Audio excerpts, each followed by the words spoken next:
Here we are. The Senate apparently will pass this bill, will clear it in exactly the same form that you passed it today in the House. Knowing the president will sign the bill, do you believe these files will in fact be released? Well, I think they will, and there's been proper redactions and protection of state secrets and some of the classified material that may or may not be in there. So it's the right thing to do. This has been a bad, long journey. I mean, it's interesting. The Democrats had 4 years to do something about this and didn't, but just spent the last 6 months trying to turn this into a political football. But so hopefully this gets us beyond that. Glad to hear the Senate is going to be moving on this as well.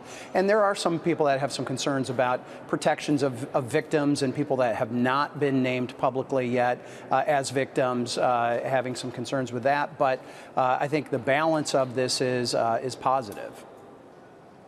Earlier today, when Mike Johnson was talking about this bill, he repeatedly said that it would be amended when it goes to the Senate to make it more favorable for the administration to be able to pull back some documents that it doesn't want to release. Now that this bill has gone to the Senate, is set to pass without any of those revisions, do you have buyer's remorse for voting for this bill? No.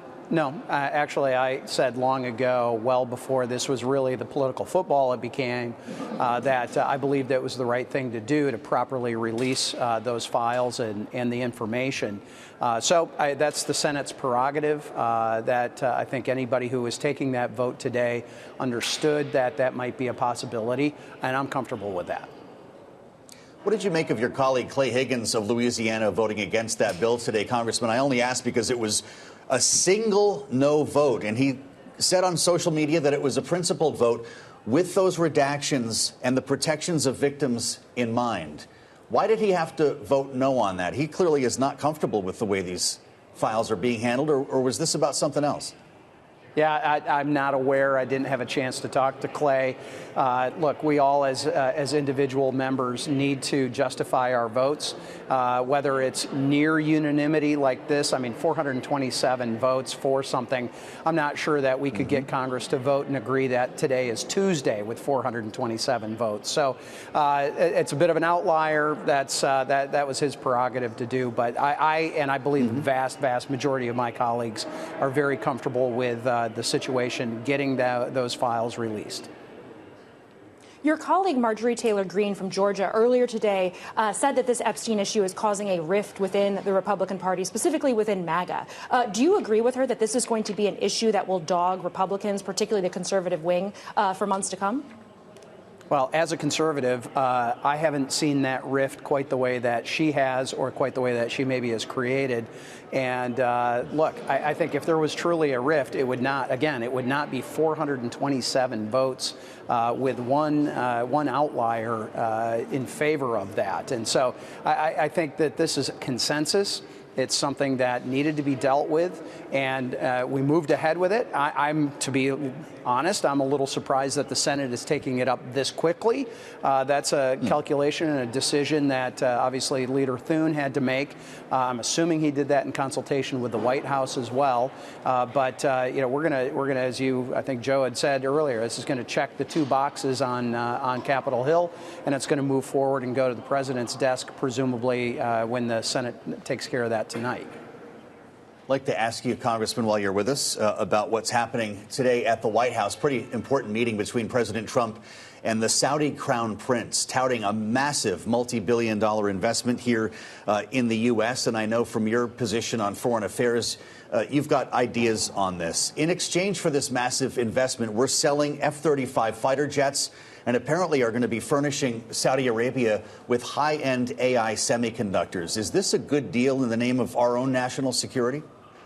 Yeah, I'm looking forward to actually learning more about it. Let me first quickly address the F-35s and then move on to the chips, because that's actually something I've done a lot more work on in both Financial Services Committee as well as the Foreign Affairs Committee.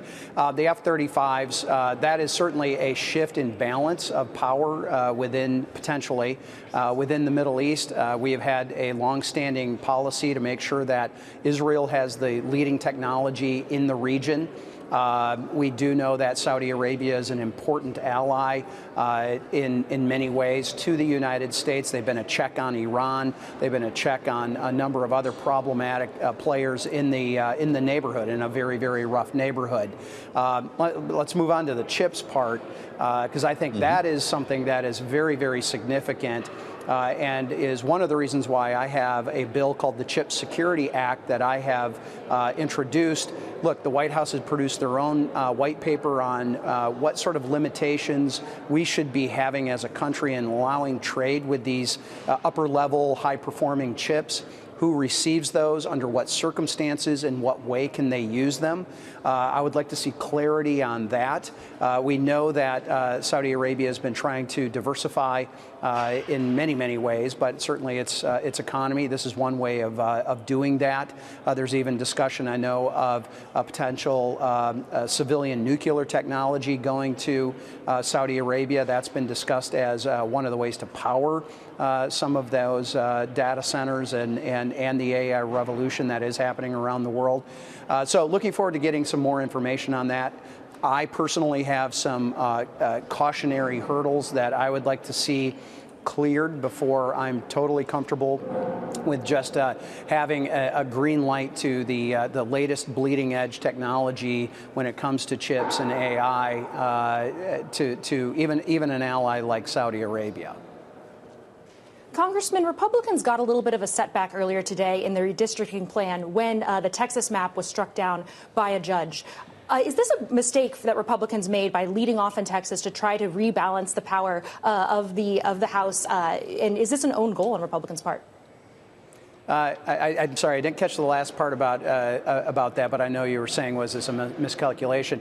Look, I mean, the courts were doing this down in North Carolina over the last decade already. We've had a number of court cases that have reshuffled states around the country. In Michigan, we have not really seen that, partially because we too had a citizens initiative that put in a presumably nonpartisan redistricting commission. What I think was stunning is that California then threw out their nonpartisan redistricting commission to take a very partisan stance.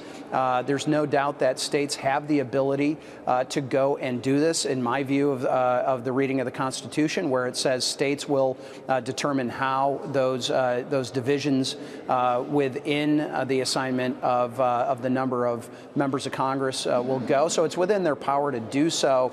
It just seems hypocritical in a state like California that had been trying to wring politics out of it to go back on that. But, look, those are decisions that each state legislature has. I was a state legislator, and I know that there's a lot that goes into the redistricting. Is this a strategic mistake of some sort? I don't know that it was specifically that. I don't know that we'll know whether there's a benefit or a negative to either side, really. The irony is that we might end up right about where we're at, just reshuffled in different states.